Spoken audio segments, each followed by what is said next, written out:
mês de outubro, você receber denúncia de escola que está faltando merenda. E um aluno chegar e dizer que saiu mais cedo porque não tem merenda no município, porque não tinha lanche hoje.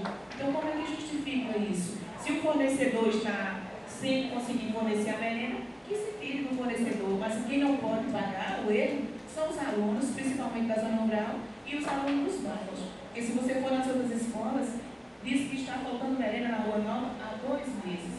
Então é importante que nós vereadores começamos a interagir. Parabéns ao vereador Franco pela forma, quando recebeu a denúncia, de ir logo verificou realmente o que está faltando. Então acho que nós não podemos nos calar diante de um absurdo desse. Vereador é para fiscalizar, vereador é para dizer onde é que está o erro e ajudar a corrigir. E eu acho que nós temos que ir nas escolas mesmo, como o vereador Franco fez, que foi lá, que acompanhou, que verificou.